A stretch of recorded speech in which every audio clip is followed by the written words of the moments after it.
Hello everyone, welcome back to my YouTube channel. Class 12 के लिए dedicated series एक चल रही है, वन मार्कर सीरीज, जिसमें मैं 136 क्वेश्चंस आपको करा चुका हूँ। क्वेश्चन नंबर 137 पार्ट 10 आपके सामने आज होगा। इससे पहले के जितने भी मैंने आपको क्वेश्चंस कराए एकदम डिटेल्ड सॉल्यूशंस के साथ कराए हैं। मैं ये मान के चल रहा हूँ इन केस आपका कोई टॉपिक मिसिंग रह गया हो तो आपका क्वेश्चंस के थ्रू ही टॉपिक क्लैरिटी हो जाए, जिससे आपको डबल डबल टाइम इन्वेस्ट ना करना पड़े, एक अपने क्वेश्चंस पे आपको अलग से लगाने पड़े फिर टॉपिक लगाना पड़े। इससे बेहतर है कि आपको क्वेश्चंस के थ्रू टॉपिक क्लियर हो जाए। तो मेरी एक और सीरीज है इसके साथ, टू मार्कर सीरीज, जिसमें मैं 95 क्वेश्चंस अराउंड डिस्कस कर चुका हूं। तो आप प्लेलिस्ट में जाके वो भी देख सकते हैं। इस सीरीज को भी आप देखिए, ये आपके आपके 2025 बोर्ड एग्जाम्स के लिए बहुत इंपॉर्टेंट है। तो जरूर सीरीज को देखिए, और अगर आपको वीडियोस पसंद आए तो अपने फ्रेंड्स के साथ शेयर करिए, और चैनल को सब्सक्राइब करना ना भूलिए, बेल आइकन दबाइए, ताकि आपको फर्दर अपडेट्स मिलती रहे इसके ऊपर। और भी बहुत सारी मैं आपके साथ क्वेश्चंस की सीरीज इसके ऊपर लेके आऊंगा। चलिए बच्चा, एक बार क्वेश्चन नंबर 137 देखते हैं। रेट मेजर का क्वेश्चन है। लेडर 5 मीटर लॉन्ग दी हुई है, फुट से डिस्टेंस 2 मीटर दिया हुआ है, और हाइट में डिक्रीज हो रहा है 10 सेंटीमीटर पर सेकेंड से। तो देखिए, अगर क्वेश्चन को ध्यान से समझे तो क्वेश्चन का फिगर कैसे बनेगा। ऐसा फिगर बनेगा जिसमें आपको ये 5 मीटर दिया हुआ है, डिस्टेंस आपका फुट का फ्लोर से, यहां से वॉल से कितना दिया, 2 मीटर दिया हुआ है, और डिक्रीज रेट, हाइट डिक्रीज कितनी दी है, 10 सेंटीमीटर प्लस पर सेकेंड। ये मान लो आप एक्स है, ठीक है जी।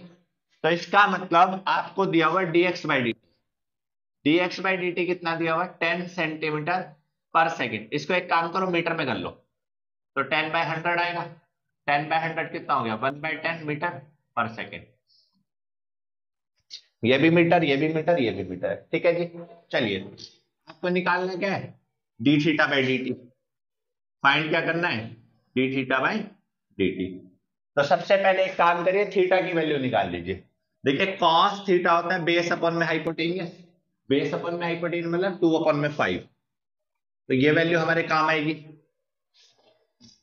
आपको निकालना है D theta by D T, तो आप एक काम करिए, एक्स अपॉन में 5, एक्स अपॉन में 5 इक्वल टू साइन थीटा, बोलिए X is equal to 5 sine theta हो जाएगा। dx अपॉन में dt equals to 5 sine theta का कॉस थीटा, और थीटा का D theta by D T हो जाएगा। बस, अब dx अपॉन में dt की जगह वैल्यू लगा दीजिए, कितनी वैल्यू आएगी, 10, 1/10। कॉस थीटा की जगह वैल्यू लगा दीजिए 2/5, तो D theta by D T. 5 से 5 कट गया, 2 मल्टीप्लाई में नीचे आके डिवाइड हो गया, इसका मतलब 1/20 मीटर पर second D theta by D T आ जाएगा आपका। चलिए, this is the final answer, note कर लीजिए। Question number 138। In a sphere of radius r, right circular cone of height h having maximum curved surface area is described. The expression for the square of curved surface area of cone. तो देखिए, अगर आप इसका figure बना लेते हैं तो आपको मैक्सिमम चीजें क्लियर हो जाएंगी। देखिए, फिगर कैसे बनेगा कि स्पेयर के अंदर आपका कोन है, स्पेयर के अंदर आपका कोन है, ठीक है। ये ए मान लेते हैं, ये सेंटर हो गया स्पेयर का, ये यहां से यहां तक क्या हो गया, इसको हम बोल देते हैं रेडियस, ठीक है। इसको बी बोल देते हैं पॉइंट, इसको सी बोल देते हैं, ये ओ बोल देते हैं, और ये ज्वाइन करा देते हैं, ठीक है। भाई यहां से यहां तक रेडियस, ये क्या होगी, स्लैंट हाइट। इसको क्या बोल देते हैं, R1, रेडियस ऑफ कोन, क्योंकि स्पेयर और कोन की रेडियस अलग अलग है, ठीक है। अब ये पूरी क्या होती है, ए बी हाइट होती है। अगर ये बोलू आर है तो मैं ओ बी बोल सकता हूँ, एच माइनस आर है, ठीक है जी। ओबी को मैंने क्या बोल दिया, भाई पूरी में से आर माइनस कर दो तो एच माइनस आर आ गया, ओबी कितना हो गया, एच माइनस आर। बस, अब आपको क्या करना है, स्क्वायर ऑफ कोन। तो अगर हम देखें curved surface area of cone, तो आप बोलोगे पाई आर एल। अब आर क्या हो जाएगी, R1, क्योंकि कोन की रेडियस मैंने R1 दी है। एल क्या हो जाएगी, स्लैंट हाइट। अगर आप ऑप्शन में देखोगे तो आंसर आर और एच की टर्म में है, तो आपको क्या करना है, R1 को भी R और H की टर्म मिलाना है और L को भी R और H की टर्म मिलाना है। तो देखिए कैसे आएगा, पहले छोटे वाला ट्राइंगल ले लो OBC, छोटे वाला ट्राइंगल लिया OBC, पाइथागोरस थ्योरम लगाई, कैसे लगेगी, OC का स्क्वायर इक्वल्स टू OB का स्क्वायर प्लस BC का स्क्वायर। OC कितना है, R का स्क्वायर, OB कितना है, H माइनस R का स्क्वायर, BC कितना है, R1 का स्क्वायर। R का square H square plus R square minus 2HR plus R1 square, R square से R स्क्वायर कट गया, प्लस का माइनस का 2HR इधर आके प्लस का हो जाएगा, प्लस का स्क्वायर उधर जाके माइनस का हो जाएगा, ये R1 स्क्वायर की वैल्यू आ जाएगी। R1 की वैल्यू कितनी आ गई, 2HR माइनस H स्क्वायर, तो ये बेटा आपके पास R1 की वैल्यू आ गई, रेडियस ऑफ कोन आ गया। चलिए स्लैंट एंड ऑफ कोन निकालते हैं, उसका फॉर्मूला क्या होता है, L square is equal to S square plus R square. अब R स्क्वायर क्या है इसमें, यहाँ पे R1 का स्क्वायर, तो L square is equal to S square, R1 के स्क्वायर की जगह ये वाली वैल्यू लगा दो 2HR minus S square, S square से S स्क्वायर कैंसिल, तो L स्क्वायर किसके इक्वल आ गया 2HR, L किसके इक्वल आ गया अंडर 2HR। तो ये बेटा आपके पास लेंथ हाइट की वैल्यू आ गई। अब आपको सरफेस एरिया ऑफ कोन निकालना है, तो S is equal to pi RL होता है, R की जगह R1 हो जाएगा क्योंकि कोन का रेडियस R1 है, पाई की जगह पाई रहने दो, R1 की जगह ये वाली वैल्यू डल जाएगी, अंडर रूट में आएगी ये, यहाँ पे ये रूट आ जाएगा, तो स्क्वायर हटेगा तो वहां पे रूट आ जाएगा, तो रूट में आ गई कितनी 2HR माइनस S स्क्वायर, और L1 कितना आ गया अंडर रूट 2HR। बस अब क्या करना है, स्क्वायरिंग बोथ द साइड, क्योंकि आपको स्क्वायर वैल्यू निकालनी है, तो S square is equal to pi square into 2HR minus S square into 2HR। बस अब ये मल्टीप्लाई कर देते हैं अंदर, तो S square equals to pi square, 2 2 जा 4 S square R square minus 2H cube R, ये आपका फाइनल आंसर आ जाएगा, which is S square is equal to pi square. ठीक है, नोट कर लीजिए, कुछ कॉमन ले सकते हैं तो ले लीजिए, 2 कॉमन ले सकते हैं, H कॉमन ले सकते हैं, R कॉमन, जो कॉमन वाला आएगा वो ऑप्शन के साथ मैच करके दिखा सकते हैं। This is the process, note कर लीजिए। क्वेश्चन नंबर 139, ये एक्सप्रेशन दिया हुआ है आपको, लेफ्ट साइड में इंटीग्रेशन, और उसका आंसर ये दिया हुआ है, आपको बोल रहा है ए और बी की वैल्यू निकालनी है। तो देखिए एक तो आपके पास इस क्वेश्चन में ये मेथड है कि आप इसका इंटीग्रेशन कर दीजिए, उससे आपके पास जो आंसर आएगा उसको कंपेयर कर दीजिए, ए और बी की वैल्यू आ जाएगी। दूसरा आपके पास अल्टरनेट क्या होता है कि अगर आपको ये इंटीग्रेशन का आंसर दिया तो मैं क्या कर सकता हूं, दोनों तरफ डिफरेंशिएट कर देता हूं। जैसे ही मैं दोनों तरफ डिफरेंशिएट करूंगा तो इंटीग्रेशन से डिफरेंशिएशन का साइन कैंसिल हो जाएगा, एक्सप्रेशन बचेगा 3e की पावर x माइनस 5e की पावर माइनस x, 4e की पावर x प्लस 5e की power minus x, differentiating both the side. तो यहाँ पे डिफरेंशिएशन हो जाएगा, तो x का डिफरेंशिएशन क्या हो गया 1, क्योंकि a तो कांस्टेंट होता है, प्लस b log x का डिफरेंशिएशन क्या होता है 4e की पावर x प्लस 5e की पावर माइनस x, और अंदर वाले का भी होगा, वो होगा 4e की पावर x माइनस 5e की पावर माइनस x, और c का क्या हो जाएगा 0। चलिए जी अब क्या करते हैं, सॉल्व कर देते हैं इसको, 4e की पावर x प्लस 5e की पावर माइनस x, एलसीएम ले लिया तो ये हो जाएगा a इंटू 4e की power x plus 5 into e की power minus x plus b into 4e की power x minus 5 into e की पावर माइनस x, 3e की पावर x माइनस 5e की पावर माइनस x अपॉन में 4e की power x plus 5e की power minus x, ये दोनों cut गए, डिनोमिनेटर से डिनोमिनेटर कट गया। भैया आपको पता है कि डिनोमिनेटर से डिनोमिनेटर कट गया, न्यूमरेटर को कंपेयर कर सकते हैं एक्सप्रेशन को, एक e की पावर x में आ रहा है और एक e की पावर माइनस x में आ रहा है, तो ये जगह 3e की पावर x माइनस 5e की power minus x, 4a plus 4b e की पावर x, कैसे पता चला, e की पावर x वालों को एक साथ कर लिया ऐसे ही, plus 5a minus 5b e की पावर माइनस x। अब इसको इसके साथ कंपेयर किया तो 4a प्लस 4b 3 के इक्वल आ गया, कंडीशन नंबर 1 मान ली, फिर इसको इसके साथ कंपेयर किया तो 5a माइनस 5b किसके इक्वल आ गया? -5 के इक्वल। इसका मतलब a माइनस बी किसके इक्वल आ गया? -1 के इक्वल। इसका मतलब a किसके इक्वल आ गया? -1 प्लस b के इक्वल। इस वैल्यू को इक्वेशन नंबर 1 में डाल देते हैं, इस वैल्यू को इक्वेशन नंबर 1 में डाल देते हैं और सिंप्लीफाई कर लेते हैं, वहां से हमारा a और b आ जाएगा। चलिए स्टार्ट करते हैं। इक्वेशन नंबर 1 में डाली, a की वैल्यू कितनी? -1 plus b plus 4b equals to 3, -4 plus 4b plus 4b equals to 3।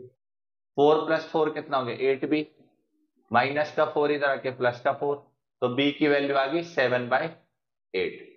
Put इसमें इक्वेशन में रख दो, a इक्वल्स टू -1 प्लस 7/8, तो a की वैल्यू कितनी आ गई? -8 प्लस 7/8, तो a की वैल्यू आ गई -1/। This is your final answer. a और b की वैल्यू निकालनी थी, मेरी a और b की वैल्यू आ गई है। नोट कर लीजिए। Question number 140, integration dx upon में sin x minus a sin x minus b। देखिए बच्चा, इस टाइप की कैटेगरी के जो क्वेश्चंस होते हैं, इसके अंदर आपको एक स्टेप याद करना पड़ता है। सबसे पहले वाला स्टेप कि जहां पे आपको sin x minus a sin x minus b नजर आ रहा है, तो आप न्यूमरेटर और डिनोमिनेटर दोनों के अंदर आप मल्टीप्लाई कर दो sin b माइनस a। ठीक है, तो ये कुछ इंटीग्रेशन की टाइप्स होती है और टाइप्स आपको याद होनी चाहिए कि क्या करें हम। sin b माइनस a से हमने डिवाइड भी कर दिया और sin b माइनस a से हमने मल्टीप्लाई भी कर दिया। नीचे वाले को हम एज इट इज रखेंगे। कभी भी आपको ऐसी कैटेगरी नजर आएगी तो हमने दो टाइप के क्वेश्चन करे हुए, एक cos a माइनस बी वाला और एक sin b माइनस a वाला। तो यहाँ पे दोनों तरफ साइन था, मैंने sin b माइनस a से डिवाइड और मल्टीप्लाई कर दिया। चलिए अब क्या करें, ऊपर वाले एक्सप्रेशन को नीचे वाला एक्सप्रेशन बनाने की कोशिश करेंगे, यानी ऐसा कुछ। तो उसके लिए मैंने क्या कर दिया भाई, x ऐड भी कर दिया और x सब्ट्रैक्ट भी कर दिया। नीचे एज इट इज, कोई चेंज नहीं। अब आपको जो नीचे नजर आ रहा है वही आप ऊपर बनाने की कोशिश करें, यानी x माइनस ए और x माइनस बी बनाने की कोशिश करें। चलिए देखते हैं कैसे बनता है x minus A x minus B. x minus A बनाना है तो ये प्लस का x ले लो, ये माइनस का ए ले लो, तो साइन x माइनस ए बन गया। प्लस का x माइनस का ए लिया, माइनस का x प्लस का बी लिया, लेकिन मैंने माइनस कॉमन ले लिया। क्यों? क्योंकि मुझे x चाहिए था पॉजिटिव और b चाहिए था नेगेटिव। लो बन गया मेरा। अब देखो एक्सप्रेशन x माइनस है, x माइनस बी का बन गया, एक्सपेंड करके ऐसा आ गया। चलिए sine x minus A sine x minus B into d x. अब क्या करें, अब बस यहाँ पे साइन ए माइनस बी का फॉर्मूला लगा दो, sine A cos B minus cos A sine B, तो ये हो गया 1 में साइन ए माइनस बी। क्या एक्सप्रेशन बनेगा ये बनेगा आपका integration sine x minus A cos x minus B minus cos x minus A sine x minus B upon में इंटीग्रेशन अपॉन में sine x minus A sine x minus B into एग्री। ये आपका expression बन गया। ठीक है,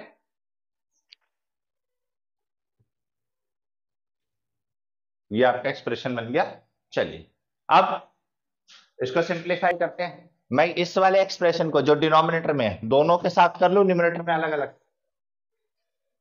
1 में sine A minus B sine x minus A cos x minus B upon में sine x minus A sine x minus B minus cos x minus A sine x minus B upon sine x minus A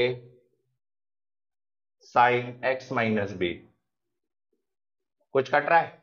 sine x minus A से sine x minus A cut गया, cos sine x minus B से sine x minus B cut गया, तो 1 में sign क्या होता है? कॉसिकेट।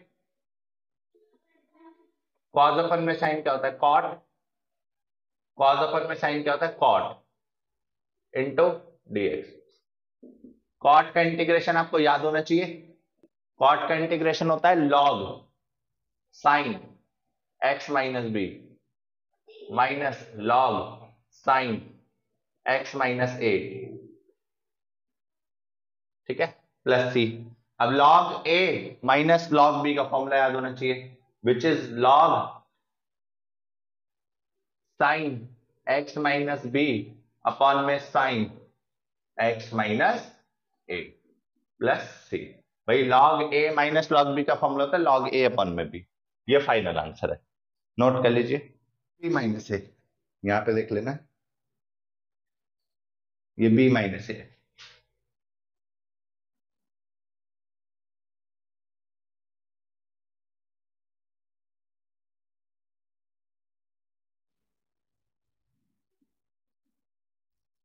चलिए नोट कर लीजिए। Question number 141, x is equal to 80 square y is equal to 280 between the ordinates corresponding to t equals to 1 t equal to 2 is, area निकालना है। देखिए इसका एरिया निकालने के लिए सबसे पहले आपको ये समझना पड़ेगा, ये पैरामेट्रिक फॉर्म की इक्वेशन होगी, आपका एक्स टी वाई टी में हो गया। तो आप एक काम करिए, इसको एक कर्व बनाने की सोचिए, इसमें से कोई कर्व निकलता है तो आप देखिए क्या कर सकते हैं। भाई x is equal to 80 square है, ठीक है, इसे 1 मान लेते हैं। y इक्वल टू 280 है, यहां से मैंने t की वैल्यू निकाली y अपॉन में 2a, put in equation 1, equation number 1 में लगाई। जैसे ही मैंने इक्वेशन नंबर 1 में लगाई तो y अपॉन में 2a का whole square x is equal to a into y square upon में 4a स्क्वायर, स्क्वायर से a कट गया, ठीक है, तो y square is equal to 4ax। अगर हम ध्यान से देखें तो जो हमारा कर्व आया वो आया parabola, y square is equal to 4ax। चलिए अब पैराबोला देखो कैसे होता है। भाई ये आपका पैराबोला हो गया, y square is equal to 4ax वाला, जिसका फोकस क्या होगा a।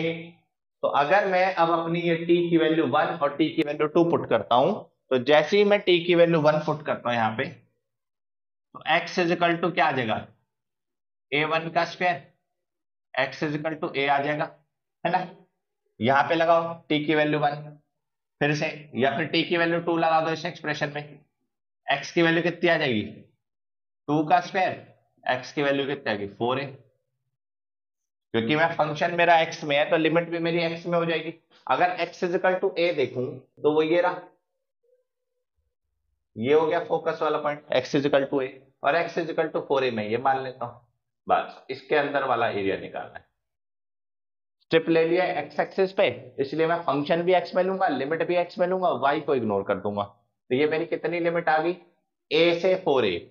भाई ये कितना हो गया a हो गया, ये कितना हो गया 4a हो गया, और डबल कर दूंगा, ऊपर वाले का निकाल दूंगा, उसका डबल कर दूंगा एरिया निकालने के लिए, यही तो तरीका होता है। चलिए a2 4a under 4ax into d x, under root 4a और डबल कर देता हूं, क्यों, क्योंकि ऊपर वाला भी है और नीचे वाला भी है, ठीक है। रूट 4 को भाग लेंगे तो रूट 4 का 2 हो जाएगा, a भी कांस्टेंट है, रूट a हो जाएगा। x की वैल्यू कितनी है रूट, चलिए अब इसका इंटीग्रेशन करते हैं। देखिए 2 2 जा 4 रूट a, x का इंटीग्रेशन करा 1/2 का इंटीग्रेशन करा, क्या आएगा 2/3, x की पावर 3/2, लिमिट कहां से कहा 4a से a, तो ये कितना हो गया 4 2 जा 8 रूट a अपॉन में 3, 4a लगा दिया, 4a की पावर 3/2 माइनस a की पावर 3/2। अब इसको सिंप्लीफाई करते हैं, 4 की पावर 3/2 इसको कैसे लिख सकते हैं, देखो 4 की पावर 3/2 है, 2 की पावर 2 इंटू 3/2, 2 से 2 कट गया, 2 की पावर 3 हो जाएगा, और 2 की पावर 3 कितना होता है 8, ठीक है जी। तो ये हो जाएगा 8 a की पावर 3/2 माइनस a की पावर 3/2, 8 में से 1 गया कितना बचा 7, तो हो जाएगा 7 a की पावर 3/2, 7 8 जा 56 अपॉन में 3, a की पावर 1/2 प्लस a की पावर 3/2, दोनों मल्टीप्लाई में पावर ऐड हो जाएंगी, तो कितना आएगा a की power 4/2 which is a square unit. This is the final answer. Note कर लीजिए, the area of reason bounded by the triangle, point दिया हुआ है। चलिए बेटा, अगर इस क्वेश्चन में इंटीग्रेशन वर्ड यूज करता तो जो मैं अभी आपको मेथड बता रहा हूं वो नहीं लग सकता था। यहां पे उसने यूजिंग इंटीग्रेशन नहीं बोला, तो area bounded by these points, मैं एरिया ऑफ ट्राइंगल का फॉर्मूला लगा देता हूं। वो क्या होता है वो मुझे पता है, half into area of triangle का फॉर्मूला होगा half into x1 y2 minus y3 plus x2 y3 minus y1 plus x3 y1 minus y2। यही फॉर्मूला होगा, क्योंकि यूजिंग इंटीग्रेशन नहीं बोला तो मैं कैसे भी निकाल सकता हूं। चलिए x1 देखा कितना है -1, y2 minus y3 5 minus 2, x2 कितना है 0, y3 माइनस y1, x3 कितना है 3, y1 माइनस y2। ये आपका सॉल्यूशन दे देगा आपको 1/2। ये कितना हो गया 5 में से 2 गया 3 -3, ये तो 0 ही हो गया। ये हो गया -12, कितना आ जाएगा 15 स्क्वायर यूनिट्स। ठीक है, चलिए नोट कर लीजिए। यूजिंग इंटीग्रेशन तो कैसे होता, तो देखिए आप सिंपल सा एक तरीका लगाइए कि आप इन कोऑर्डिनेट को देखिए, ये है कहां पे, रफ में आप स्केच बना सकते हैं भाई। -1, x की वैल्यू -1, y की वैल्यू 1, लगभग यहाँ होगा। x की वैल्यू 0, y की वैल्यू 5, लगभग यहाँ होगा। x की वैल्यू 3, y की वैल्यू 2, लगभग यहाँ होगा। तो ये आपका ट्राइंगल बन गया। ठीक है, अब आपको इसका एरिया निकालना है। तो इसका तरीका यह है कि आप क्या करिए, एक्स एक्सिस पे स्ट्रिप मान लीजिए, कि मान लो आपकी जो स्ट्रिप है वो एक्स एक्सिस पे आ रही है। ठीक है, तो आपको एरिया निकालना है इसका। तो भाई इसको ए बोल दो, इसको बी बोल दो, इसको सी बोल दो। अब कैसे करेंगे भाई, इंटीग्रेशन कर दो ए से बी प्लस बी से सी, जिसमें इसको आप ए बी को L1 लाइन बोल दो, बी सी को L2 लाइन बोल दो और ए सी को L3 लाइन बोल दो। L1 की इक्वेशन निकाली, L2 की इक्वेशन निकाली, L3 की इक्वेशन निकाली। भाई L1 plus L2 minus L3, क्यों? क्योंकि जब ये x एक्सिस पे पड़ेगा तो ये वाला रीजन निकालने के लिए आपको इस लाइन का शेडिड पोर्शन, इस लाइन का शेडिड पोर्शन और ये वाली थर्ड लाइन का शेडिड पोर्शन, दोनों को माइनस कर दोगे तो ये वाला पोर्शन आ जाएगा। ठीक है, अब इक्वेशन ऑफ लाइन निकालना सिखाता हूं। अगर आपको L1 की लाइन निकालनी है तो फॉर्मूला होता है y2 minus y1, y minus y1, y2 minus y1 upon x2 minus x1 into x minus x1। भाई 11th क्लास में हमने पढ़ा था ये वाला फॉर्मूला। a के कोऑर्डिनेट देखो क्या है -1, b के कोऑर्डिनेट क्या है 0,5, c के कोऑर्डिनेट क्या है 3,2। तो भाई ए बी की इक्वेशन निकालने के लिए मैंने कंडीशन लगाई y minus y1, y2 minus y1, x2 minus x1, x minus x1, y minus 1 equal to 4x plus 4। तो ये हो जाएगी 4x, y की टर्म में अगर हम वैल्यू डाल दें सीधा तो y equal to 4x plus 5। ये इक्वेशन निकल आई L1 की। अब बात करते हैं L2 की इक्वेशन की। L2 की इक्वेशन कैसे निकलेगी, y2 सेम वही तरीका, y minus y1 equal to 2 minus 5 y2 minus y1 upon में x2 minus x1 into x minus x1 0। ठीक है, तो ये हो गया y minus 5 equal to minus का 3 अपॉन में प्लस का 3, कितना होगा माइनस का 1 into x। y minus 5 equal to minus x, तो y की वैल्यू कितनी आ जाएगी 5 माइनस x। L2 की इक्वेशन आ गई। अब बात करते हैं L3 की। L3 के लिए आपने AC की इक्वेशन ली which is y minus y1, इसको 1/1, y2 minus y1 2 minus 1, x2 minus x1 3 plus 1 into x minus x1 minus minus plus. तो आपके पास जो L3 की इक्वेशन आई वो क्या आई, L3 की इक्वेशन आई y minus 1 equal to 1/4 x plus 1। तो माइनस ये उधर आके मल्टीप्लाई हो सकता है या फिर ये -1 इधर आके +1 हो सकता है। तो y equal to x plus 1/4 -1 इधर आके +1 हो गया, y equals to 4 x plus 1 plus 4, y की वैल्यू कितनी आ गई x प्लस 5/4। तो ये आपके पास L3 की इक्वेशन आ गई। आपके पास तीन इक्वेशन आ गई, L1 L2 L3। अब आपको एरिया निकालना है, तो उसके लिए फॉर्मूला आप लगाओ भाई, -1 से 0 L1 प्लस 0 से 3 L2, दोनों को ऐड करके क्या माइनस करना है, -1 से 3 L3, ये ऐड करना है, सब्ट्रैक्ट करना है भाई। -1 से 0 L1 प्लस 0 से 3 L2, फिर -1 से 3 L3। इक्वेशन आपकी किस में होगी, x में। लिमिट आपकी x में थी, तो जो इक्वेशन बनी वो ये थी, -1 से 0 4x प्लस 5 प्लस 0 से 3 5 माइनस x माइनस -1 से 3 x प्लस 5/4। चलिए जी, बस अब आपको इसको सॉल्व कर देना है, इंटीग्रेशन सॉल्व कर देना है, लिमिट लगा देनी है, जो आपका आंसर आएगा वही आपका एरिया होगा। तो बड़े क्वेश्चंस में अगर ऐसा क्वेश्चन आता है तो आप इस तरीके से इस क्वेश्चन को सॉल्व कर सकते हैं और आप इसको सिंप्लीफाई कर सकते हैं। 1 मार्कर क्वेश्चन था, इसलिए मैंने उस तरीके से भी समझा दिया आपको, और थोड़ा सा एक्सप्लेनेटरी तरीके से भी आपको बता दिया कि मान लो आपको लॉन्ग क्वेश्चन में ऐसा 5 नंबर में अगर क्वेश्चन ऐसा आता है तो आप इसको ऐसे सॉल्व कर सकते हैं। चलिए बच्चा नोट कर लीजिए इसको भी। Question number 143, the integrating factor of this differential equation is. चलिए बच्चा, इंटीग्रेटिंग फैक्टर आपको याद होगा लीनियर डिफरेंशियल इक्वेशन में होता है, और लीनियर का एक्सप्रेशन क्या होता है, dy/dx plus p y equals to q का एक्सप्रेशन होता है, जिसमें आपका इंटीग्रेटिंग फैक्टर का फॉर्मूला होता है e की पावर पी dx। एग्रीड। चलिए, तो अगर आप एक्सप्रेशन को ध्यान से देखेंगे तो ये यही वाला एक्सप्रेशन बन रहा है, बस इसमें क्या होता है पी वाई और क्यू। तो आप क्या करें, dy बाई dx बनाएं भाई, पूरी इक्वेशन को 1 माइनस एक्स स्क्वायर से डिवाइड कर दिया, 1 minus x square into y, 1 में 1 माइनस एक्स स्क्वायर। ठीक है जी। चलिए कंपेयर किया जैसे ही मैंने, तो मेरे पास p की जो वैल्यू निकल के आई वो निकल के आई -x अपॉन में 1 माइनस एक्स स्क्वायर। देखो ना, यहां से कंपेयर कर दिया मैंने इसको, तो ये पी वाई है, प्लस का p था इसलिए मैंने p की वैल्यू नेगेटिव लगाई है, प्लस का था कंपेयर करने पर। चलिए जी, इंटीग्रेटिंग फैक्टर का फॉर्मूला लगाया, e की पावर पी dx, e की पावर p की वैल्यू लगाई, माइनस बाहर ले लो x अपॉन में 1 minus x square into dx। चलिए अब इसको सॉल्व करते हैं, देखते हैं कैसे करेंगे।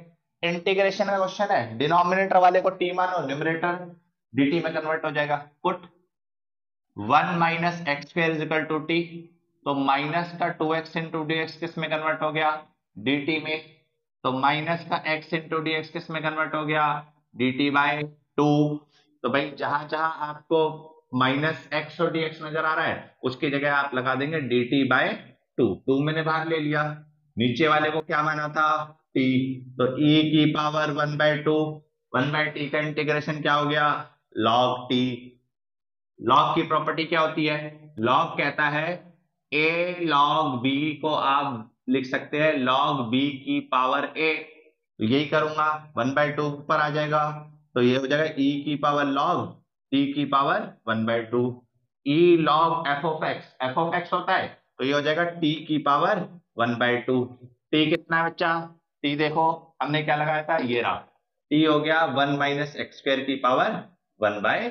तो this is the integrating factor, final answer आ गया 1 माइनस एक्स स्क्वायर। नोट कर लीजिए।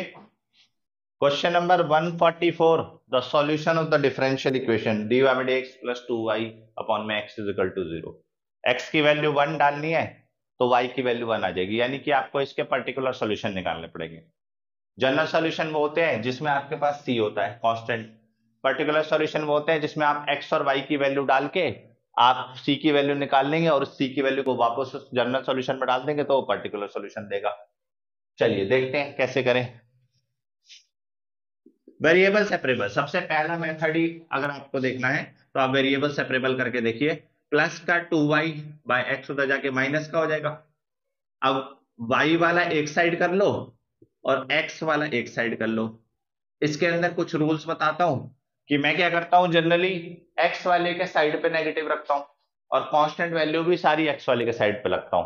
ठीक है, चलिए तो dy बाई वाई अगर हम इसका इंटीग्रेशन करेंगे तो क्या आएगा, log y माइनस का 2 log x। अब जब आपका ये सॉल्व करने पर log में आ रहा है तो आप c ना लेके log c ले लीजिए एक्सप्रेशन में। तो this is the general solution. x की वैल्यू 1, y की वैल्यू 1 पुट कर दीजिए। तो log 1 minus 2 log 1 plus log c कितना हो गया, 0 0 log c। अब 0 इक्वल्स टू log c है तो ध्यान रखना c की वैल्यू 1 आएगी। बस इतना ध्यान रखना कि c की वैल्यू कैसे आएगी भाई, log 1 ही तो 0 होता है तो c की वैल्यू आपके पास 1 आएगी और log c बोलो तो उसकी जगह आप पूरा का पूरा 0 लगा सकते हैं। भाई log c अगर आप पूरा बोलो तो पूरा पूरा 0 लगा सकते हैं। तो देखते हैं इस वाले एक्सप्रेशन में डालना है log y minus 2 log x। मुझे किसकी वैल्यू चाहिए, पूरे के पूरे, या तो log c की वैल्यू डाल दो क्या 0, या c की वैल्यू डाल दो 1, तब भी बात सेम है। तो ये आंसर आ गया 0। तो ये हो गया log y इक्वल्स टू, ये ऊपर ले जाओ पावर x की पावर माइनस 2। log की प्रॉपर्टी होती है आगे वाला कोफिशिएंट पावर में आ सकता है, कंपेयर किया log से log, y is equal to x की power minus 2। This is the particular solution, note कर लीजिए।